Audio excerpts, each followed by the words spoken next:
खाड़ी के दो भाई बन गए दुश्मन। यमन की धरती पर खुली जंग में भिड़े सऊदी अरब और यूएई। 20 लड़ाके ढेर, मिसाइलों की बारिश से दहला। मुकल्ला पोर्ट, तेल के कुओं पर कब्जे की लड़ाई में उतरे दो महाशक्तियां। पाकिस्तान ने थामा सऊदी का हाथ तो भारत के सामने आया बड़ा सवाल, क्या यूएई को देगा सैन्य सहायता? दक्षिण यमन को अलग देश बनाने का ऐलान। हदरमौत के तेल भंडारों पर छिड़ी महाभारत से कांपा पूरा मध्य पूर्व। तेल के दाम आसमान छूने की तैयारी। भारत समेत पूरी दुनिया पर मंडराया आर्थिक तूफान का खतरा। मध्य पूर्व की धरती पर ऐसा कुछ हो रहा है जिसकी कल्पना शायद किसी ने नहीं की थी।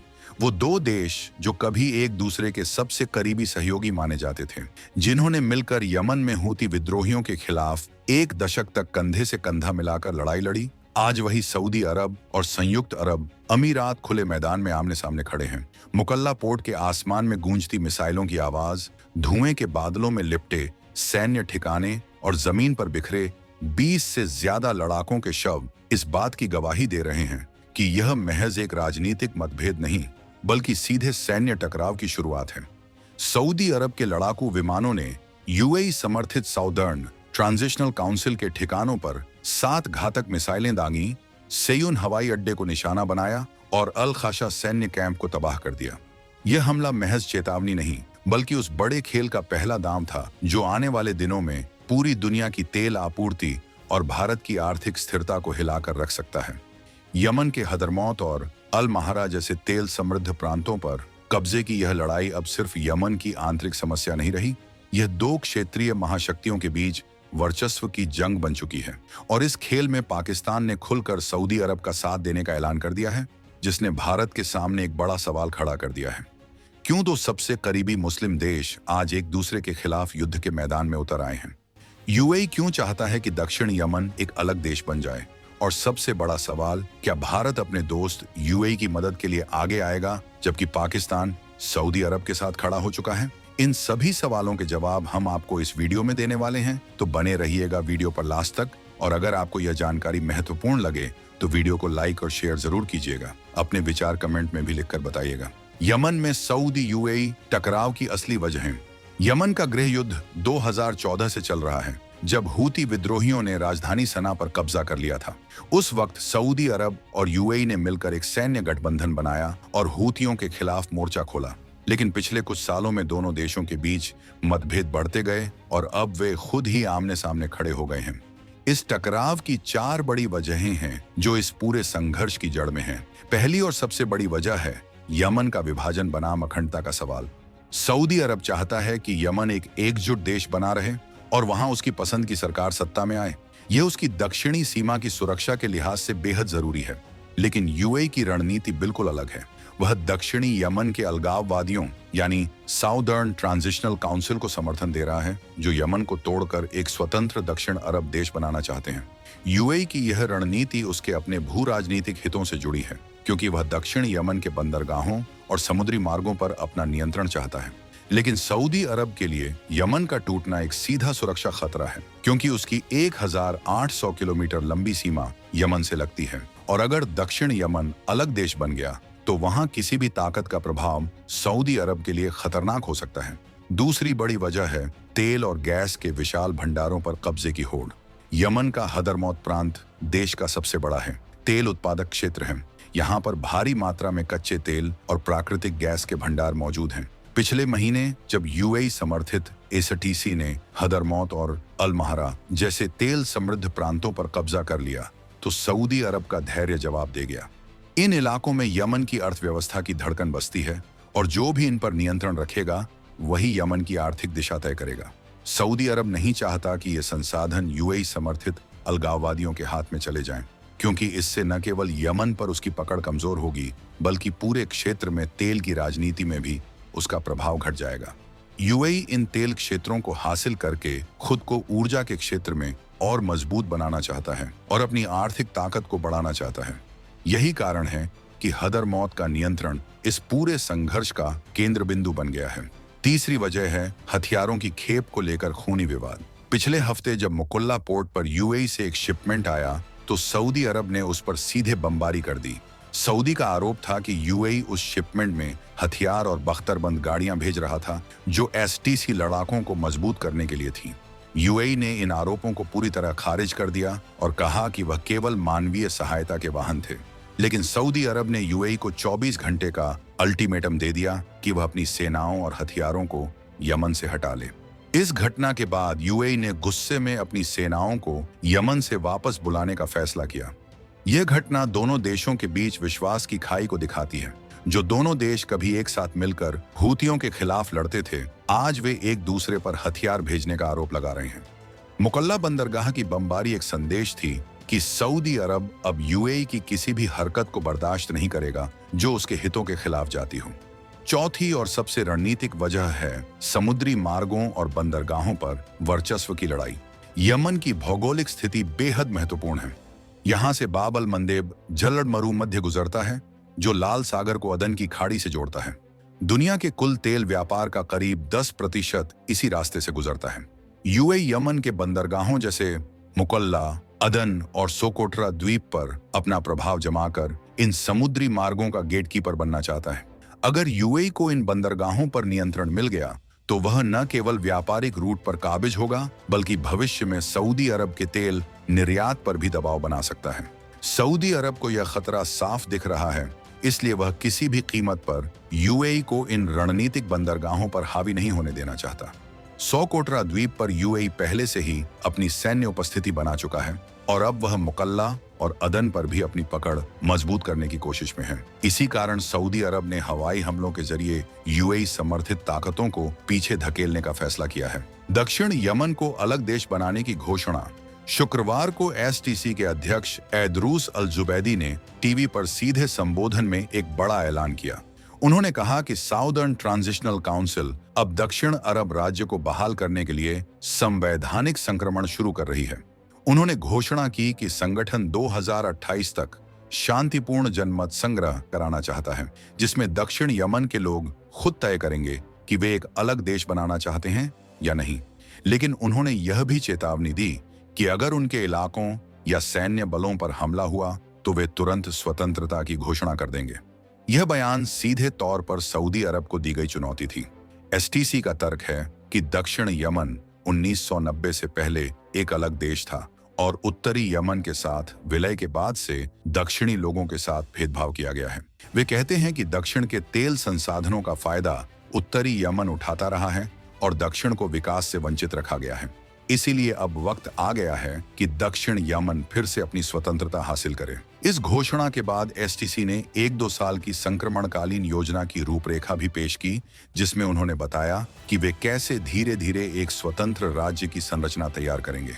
इसमें अलग संविधान, अलग सरकार, अलग सेना और अलग मुद्रा की बात शामिल है। लेकिन सऊदी अरब के लिए यह घोषणा एक सीधी चुनौती थी क्योंकि वह यमन के विभाजन को अपनी सुरक्षा के लिए खतरा मानता है। सऊदी समर्थित हदरमौत के गवर्नर सालेम अल खान बाशी ने इसे अस्वीकार करते हुए कहा कि यह कदम शांतिपूर्ण नहीं बल्कि अराजकता फैलाने वाला है। उन्होंने कहा कि सऊदी समर्थित नेशनल शील्ड फोर्सेस का मकसद सिर्फ सैन्य ठिकानों पर नियंत्रण फिर से हासिल करना और अवैध हथियारों को निष्क्रिय करना है, न कि कोई युद्ध छेड़ना।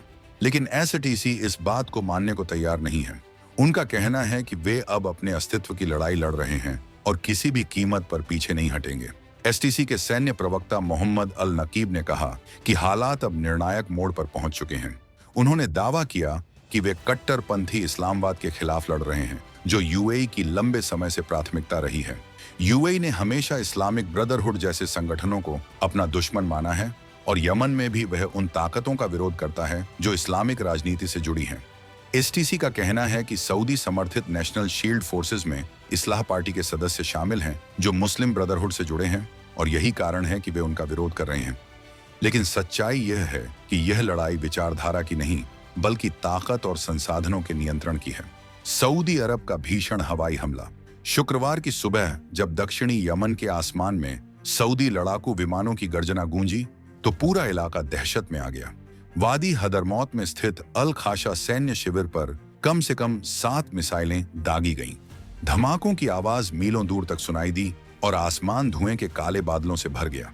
एसटीसी प्रमुख मोहम्मद अब्दुल मलिक ने बताया कि इस हमले में 20 से ज्यादा लड़ाके मारे गए और कई घायल हो गए।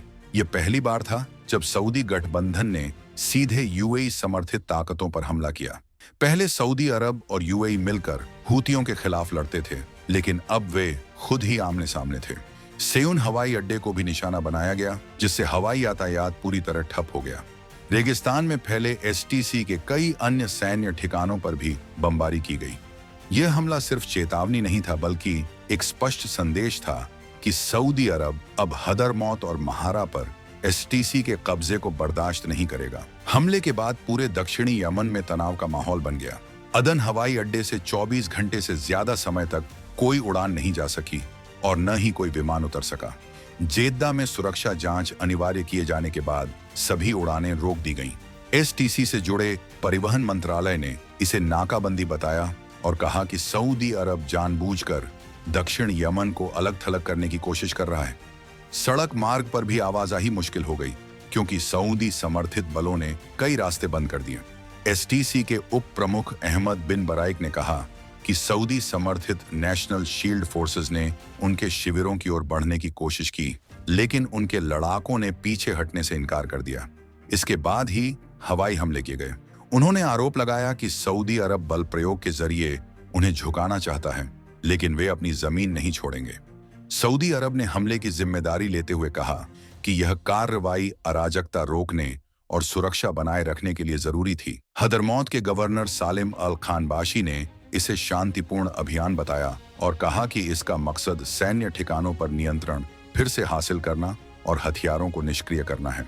उन्होंने कहा कि यह कोई युद्ध की शुरुआत नहीं है, बल्कि एक सीमित ऑपरेशन है, लेकिन जमीनी हकीकत कुछ और ही बयान कर रही थी।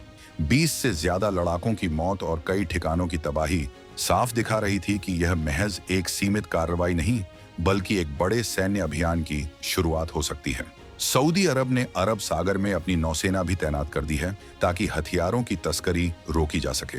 यह पूरा घटनाक्रम बता रहा है कि सऊदी अरब ने हदरमौत और महारा को वापस लेने का पूरा मन बना लिया है।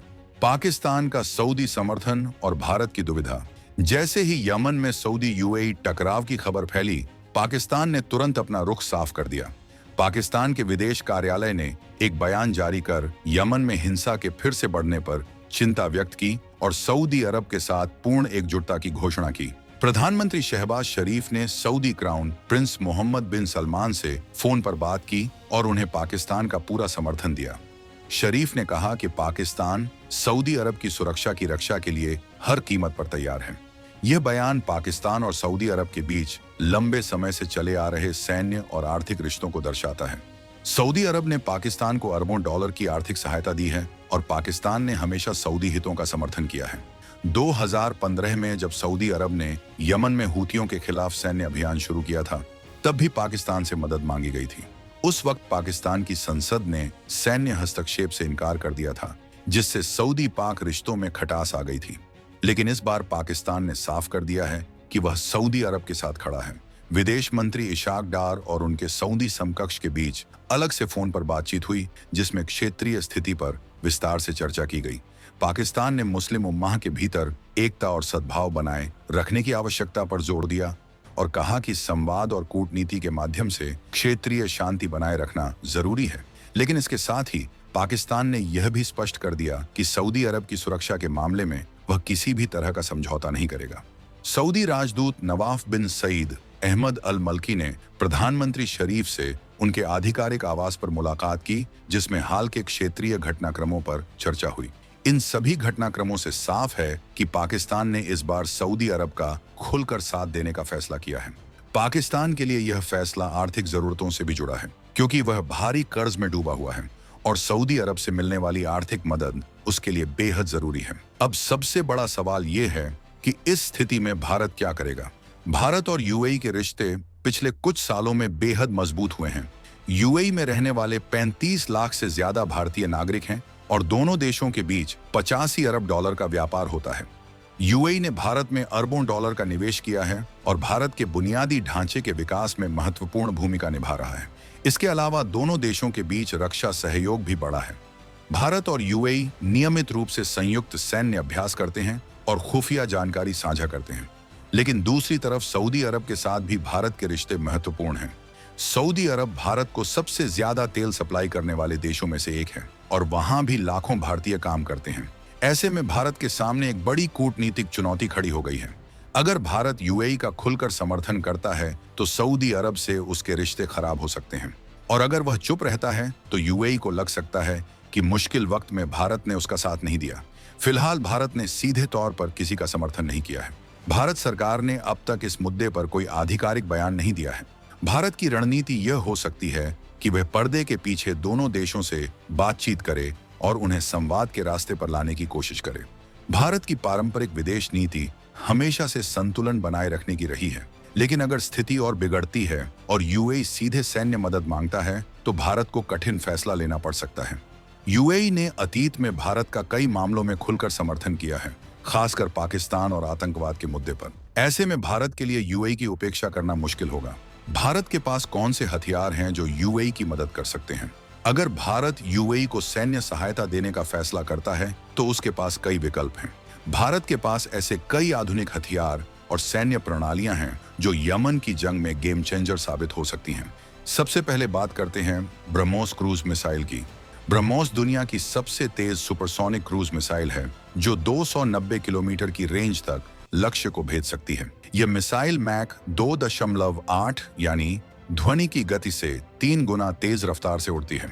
अगर भारत यूएई को ब्रह्मोस मिसाइल सिस्टम देता है तो यूएई समर्थित एसटीसी सऊदी ठिकानों पर सटीक और घातक हमले कर सकता है।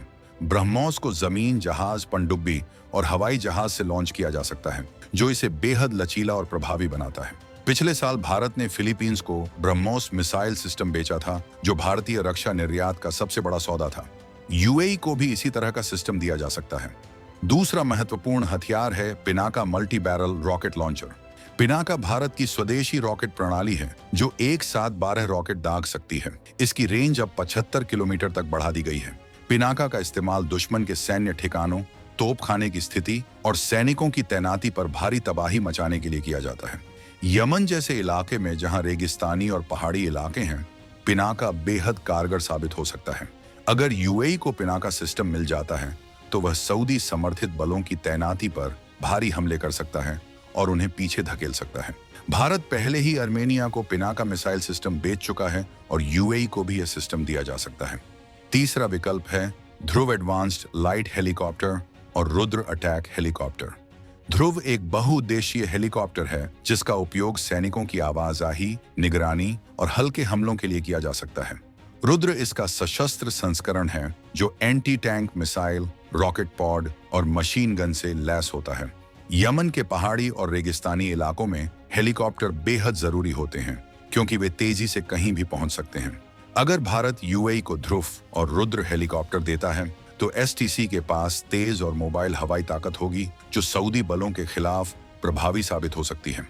भारत पहले ही मालदीव, सेशेल्स और मॉरिशस को ध्रुव हेलीकॉप्टर दे चुका है। चौथा और बेहद महत्वपूर्ण विकल्प है आकाश एयर डिफेंस सिस्टम। आकाश एक सतह से हवा में मार करने वाली मिसाइल प्रणाली है जो दुश्मन के विमानों, हेलीकॉप्टरों और ड्रोन को मार गिरा सकती है। इसकी रेंज 25 से 30 किलोमीटर है और यह एक साथ कई लक्ष्यों पर हमला कर सकता है। यमन में सऊदी अरब ने हवाई हमलों के जरिए एसटीसी के ठिकानों को निशाना बनाया है। अगर यूएई को आकाश एयर डिफेंस सिस्टम मिल जाता है तो एसटीसी सऊदी लड़ाकू विमानों को मार गिरा सकता है और हवाई हमलों से बच सकता है। यह उनके लिए एक गेम चेंजर हो सकता है। भारत पहले ही फिलीपींस के साथ आकाश मिसाइल सिस्टम के निर्यात पर बातचीत कर चुका है। इसके अलावा भारत खुफिया जानकारी और निगरानी में भी यूएई की मदद कर सकता है। भारत के पास आधुनिक उपग्रह और ड्रोन सिस्टम हैं जो यमन के इलाकों की निगरानी कर सकते हैं और सऊदी सेना की गतिविधियों की जानकारी दे सकते हैं। इजरायली हेरॉन और अमेरिकी रीपर जैसे ड्रोन भारतीय सेना के पास हैं जो लंबी दूरी तक निगरानी कर सकते हैं। अगर भारत यूएई को इस तरह की खुफिया सहायता देता है तो एसटीसी को रणनीतिक फायदा मिल सकता है। लेकिन इन सब के बावजूद सवाल यह है कि क्या भारत सच में इतनी बड़ी सैन्य सहायता देने को तैयार होगा? इसके लिए भारत को अपनी विदेश नीति में बड़ा बदलाव करना पड़ेगा, क्योंकि अब तक भारत ने किसी भी चल रहे संघर्ष में सीधे सैन्य हस्तक्षेप से बचने की नीति अपनाई है। कौन जीतेगा अगर युद्ध बढ़ा तो? अगर यमन में सऊदी अरब और यूएई समर्थित ताकतों के बीच युद्ध पूरी तरह छिड़ जाता है तो नतीजा क्या होगा, यह समझना जरूरी है। सैन्य क्षमता के लिहाज से देखें तो सऊदी अरब यूएई से कहीं ज्यादा शक्तिशाली है। सऊदी अरब की सेना में करीब 2,50,000 सक्रिय सैनिक हैं, जबकि यूएई के पास 65,000 सक्रिय सैनिक हैं। सऊदी अरब के पास 1,000 से ज्यादा टैंक, 900 से ज्यादा बख्तरबंद वाहन और 300 से ज्यादा लड़ाकू विमान हैं। यूएई के पास करीब 400 टैंक, 600 बख्तरबंद वाहन और 150 लड़ाकू विमान हैं। सऊदी अरब ने हाल के वर्षों में अमेरिका से अरबों डॉलर के आधुनिक हथियार खरीदे हैं, जिनमें F-15 लड़ाकू विमान, अपाचे अटैक हेलीकॉप्टर और पैट्रियट मिसाइल डिफेंस सिस्टम शामिल हैं। यूएई के पास भी F-16 लड़ाकू विमान और फ्रांसीसी राफेल विमान हैं, लेकिन संख्या के लिहाज से वह सऊदी अरब से पीछे है। लेकिन युद्ध सिर्फ संख्या और हथियारों से नहीं जीता जाता। यूएई के पास कुछ फायदे भी हैं। यूएई की सेना अधिक प्रशिक्षित और अनुशासित मानी जाती है। यूएई ने पिछले दशक में अपनी सेना को आधुनिक और पेशेवर बनाने में भारी निवेश किया है। यूएई की स्पेशल फोर्सेस को दुनिया भर में सम्मान मिलता है। इसके अलावा यूएई के पास एक बड़ा फायदा यह है कि वह यमन के जमीनी इलाकों में मौजूद है। यूएई समर्थित एसटीसी के पास हजारों प्रशिक्षित लड़ाके हैं जो स्थानीय इलाकों को अच्छे से जानते हैं। वे रेगिस्तान और पहाड़ों में गुरिल्ला युद्ध लड़ने में माहिर हैं। सऊदी अरब के लिए यमन के भीतर जमीनी युद्ध लड़ना आसान नहीं होगा, क्योंकि यमन का इलाका बेहद कठिन है और वहां सऊदी सैनिकों को भारी नुकसान उठाना पड़ सकता है। एक और महत्वपूर्ण पहलू है अंतरराष्ट्रीय समर्थन। सऊदी अरब को पाकिस्तान का खुला समर्थन मिल चुका है। पाकिस्तान अगर सैन्य सहायता देता है तो सऊदी अरब की स्थिति मजबूत होगी। पाकिस्तान के पास परमाणु हथियार हैं और उसकी सेना का लंबा अनुभव है। लेकिन दूसरी तरफ अगर भारत यूएई का समर्थन करता है तो स्थिति पूरी तरह से 100% बदल सकती है। भारत की सैन्य क्षमता पाकिस्तान से कहीं ज्यादा मजबूत है। इसके अलावा फ्रांस भी यूएई का करीबी सहयोगी है और वह यूएई को समर्थन दे सकता है। अमेरिका की स्थिति दिलचस्प होगी, क्योंकि वह दोनों देशों का सहयोगी है। अमेरिका शायद किसी एक पक्ष का खुलकर समर्थन नहीं करेगा, बल्कि मध्यस्थता की कोशिश करेगा। लेकिन अगर युद्ध लंबा खींचता है तो अमेरिका को अपना रुख साफ करना पड़ेगा। सबसे संभावित परिणाम यह है कि यह युद्ध किसी एक पक्ष की निर्णायक जीत के बजाय एक लंबे खूनी गतिरोध में बदल जाएगा। सऊदी अरब हवाई हमलों से यूएई समर्थित ताकतों को नुकसान पहुंचा सकता है, लेकिन जमीनी नियंत्रण हासिल करना मुश्किल होगा। दूसरी तरफ एसटीसी सऊदी सेना को यमन के भीतर भारी नुकसान पहुंचा सकता है, लेकिन सऊदी अरब की पूरी सैन्य ताकत का मुकाबला नहीं कर सकता। नतीजा ये होगा कि यमन और ज्यादा बढ़ जाएगा, लाखों लोग विस्थापित होंगे, मानवीय संकट गहराएगा और पूरा क्षेत्र अस्थिरता में डूब जाएगा। यह किसी के लिए भी अच्छा नहीं होगा।